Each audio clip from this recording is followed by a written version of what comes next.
Pada episod yang lepas, saya ada ceritakan kepada anda tentang the law of supply and demand, 4 asas teori di dalam supply and demand dan juga konsep supply and demand. Untuk pembelajaran pada hari ini, saya akan kongsikan satu lagi setup yang ada di dalam supply and demand, iaitu drop based drop.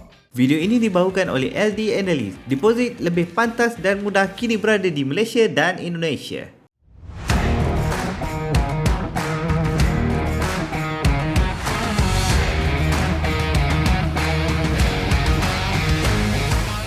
Cui! Bersama saya lagi Faiz. Untuk video kali ini saya nak tunjukkan kepada anda apakah itu drop based drop dan cara bagaimana kita nak melakukan entry di dalam zone supply and demand ini. Tanpa membuang masa, mari kita teruskan pembelajaran kita.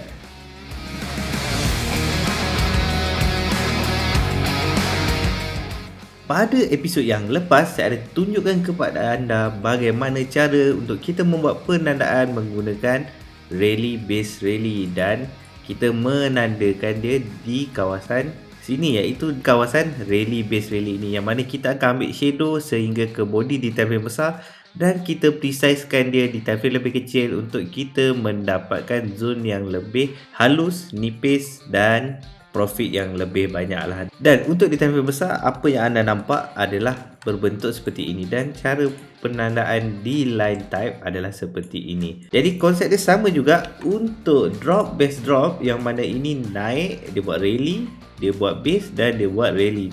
Cuma perbezaan untuk drop based drop, penandaan dia tetap sama, iaitu kita ambil daripada shadow bawah ini ke shadow atas ini di candlestick dan kita buat penandaan di sini. Dan kalau di line type, kita akan ambil benda yang sama juga, buat penandaan di sini dan kita akan membuat precisekan supaya kita punya zone lebih nipis, lebih halus dan entry kita lebih banyak mendatangkan profit. Jadi ini adalah contoh untuk drop based drop di candlestick dan juga di line type. Baiklah, ini adalah setup untuk GBP JPY di time frame H4, yang mana kita nampak dekat sini. Di kawasan sini kita nampak drop, dia buat base dan dia melakukan drop kembali, dan ini dia buat rally, dia buat base dan dia meneruskan kenaikan. Jadi jika anda perasan rally, base rally dan juga DVD, saya panggil drop base drop sebagai DVD, dia ada interaksi yang mana harga tetap bermain di dalam paras ini. Kita nampak dia tetap bermain di kawasan base, bermaksud untuk next entry dia tetap akan berinteraksi dengan kita punya zone ni. Dan drop base drop selalunya memberi percentage yang sangat tinggi lah. Hampir kebanyakan setup apabila harga masuk kembali ke kawasan drop base drop, harga akan berinteraksi dan kita boleh nampak di sebelah ni, harga bila masuk zone dia jatuh semula ke bawah, tetapi dia punya kejatuhan hanya bersifat sementara sebelum dia membuat kenaikan. Dan apa yang kita nak belajar sekarang ni, macam mana kita nak precisekan zone drop based drop ini dengan lebih halus. Pertama kita pergi ke line type dan apa yang kita nampak adalah ini rally base rally dan ini drop base drop. Kalau di line type, apa yang kita nampak adalah dia membuat kejatuhan, dia membuat base dan dia membuat kejatuhan balik, dan kita cuba mencari entry di paras ini. Dan apa yang kita nampak kat sini, inilah dia, dan kita tandakan di kawasan ini. Kita ambil tajam dia dan kita pergi ke minor time frame. Dan apa yang anda nampak sekarang ni adalah ada lagi drop base drop yang terbaru, dan ini adalah zone dia. Jadi yang ini adalah kita panggil dia sebagai fake out untuk time frame yang lebih kecil, ataupun kita panggil dia false break. So kita andaikan harga di sebelah ni tidak terjadi dan kita nampak setup drop base drop ini seperti yang saya beritahu, dia membuat kejatuhan di time frame besar dan dia buat base, iaitu ini adalah kita panggil dia equilibrium ataupun titik keseimbangan dan marking di kawasan ini. Dan apa yang perlu kita lakukan hanyalah kita tandakan kawasan ini, dan kita dah nampak sini adalah kawasan drop base drop. Kita markingkan daripada sini ke sini, tetapi harga dia kita tengok dia punya jarak daripada sini ke sini hanyalah 38 pips sahaja, dan kita markingkan zone ini dan kita andaikan yang sebelah kanan ni belum terjadi lagi. Jadi kita cari lagi satu lagi reason kenapa harga boleh berhenti di kawasan ini, Dan kita nampak di sebelah, kita nampak ada rally base rally yang mana harga cuba cocok jatuh balik, cuba cocok jatuh balik, dan harga membuat kenaikan dengan satu batang candle sebelum membuat retracement di kawasan sini. Jadi apa yang kita buat, dan kita nampak di sebelah kanan apabila harga masuk, dia cuba membuat kejatuhan sebanyak daripada sini ke sini 174 pips. Itulah drop base drop, kekuatan dia. Kenapa kita tak ambil ni? Kita juga boleh ambil ni, tetapi macam saya bagi tahu di dalam video saya, kita cuba mencari zone yang lebih halus. Tetapi untuk trader yang menggunakan margin yang besar, modal lagi besar, anda perlu ada penahanan pips sebanyak 109. Ini untuk swing trader benda ni agak bagus, tetapi untuk trader yang bermodal rendah, kita perlu memaksimumkan keuntungan dan mengurangkan kita punya kos modal risiko.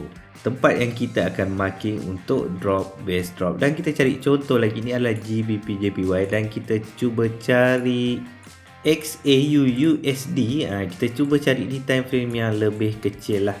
Okey, dekat sini saya dah nampak untuk XAU USD di time frame H1, kita nampak dia membuat kejatuhan, dia membuat equilibrium di sini, ataupun kita panggil dia sebagai base, dan dia membuat kejatuhan semula. Dan jika kita tengok di sini, dia ada membuat zigzag. Dan kita tandakan di kawasan sini.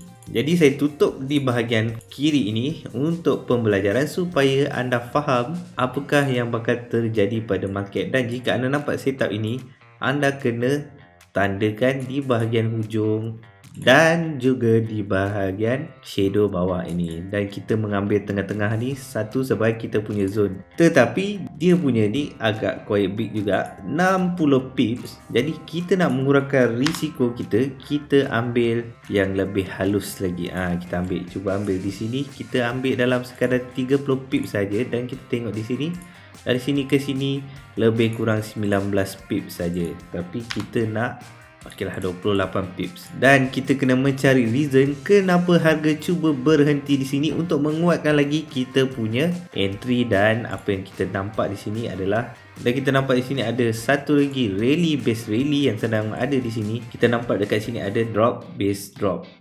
Dan kalau kita tengok dekat sini, ini adalah kawasan yang memberi banyak signifikan. Ada 1, ada 2, dan ada 3 sentuhan di horizontal line. Ni pun ada lagi, tapi banyak sangatlah. 1, 2, 3, 4, 5, 6, 7, 8. Banyak ni, ada 8. Jadi tempat ini sangat kuat untuk harga berpotensi melakukan retracement apabila harga masuk kembali ke paras ini. Dan apa yang kita nampak adalah apabila harga masuk ke paras ini, harga membuat kejatuhan semula. Yang ni adalah kawasan spike, ataupun kita panggil dia sebagai false breakout. Dia cuba nak pergi ke atas, tetapi dia menipu kita, dia membuat kejatuhan pergi ke paras sini kembali di 1938. Jadi itulah sebersedikit untuk drop base drop, yang mana setup ini adalah setup kegemaran saya dan memberikan pulangan yang sangat tinggi. Dan jika anda nampak di setup ini saja, dan jika anda lihat di sini pun, anda dah boleh nampak kekuatan yang dia buat. Ini adalah time frame H1 ya. Dan kalau kita nampak dekat sini, setiap kali dia nak cucuk untuk cuba naik ke atas, dia jatuh kembali. Cucuk lagi, naik, jatuh. Sehinggalah dia ke paras ke atas ini. Dia cuba membuat fake out. Buat ada banyak test kan. Jadi selalunya ini ada, kita nampak di sini ada 5, 1, 2, 3, 4, 5, 6. Ada 6 cucukan. Ada 6 cucukan yang masuk. Macam saya selalunya kalau ada 3 kali je, saya dah tak berani dah masuk, kerana dia sangat risiko. Sebab berpotensi untuk zone ini pecah. Tetapi apa yang terjadi, dia buat 6 kali percubaan untuk cuba naik ke atas, tetapi tidak berjaya. Dan dia cuba membuat satu fake out pada pukul 9 malam, dan dia membuat kejatuhan semula. Itulah yang kita panggil sebagai drop, base dan drop. Tips untuk anda entry di dalam zone drop, base drop adalah, yang pertama sekali, nombor 1 adalah cari zone DBD di time frame besar. Nombor 2, anda kecilkan zone anda di time frame lebih kecil. Dan nombor 3, lihat interaksi di bahagian belakang ataupun sebelah dia. Adakah ada apa-apa setup lain yang membantu untuk menguatkan lagi drop base drop itu? Dan nombor 4, tajamkan zone mengikut risiko anda.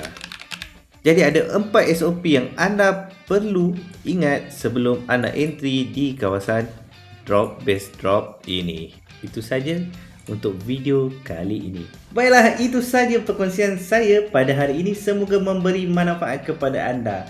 Saya ada tinggalkan link di bawah untuk anda join support group daripada tim saya, dan kita akan kongsikan pandangan kita tentang market setiap hari. Dan jangan lupa bantu saya dengan 2 klik butang like dan subscribe. Kita jumpa untuk episod yang seterusnya.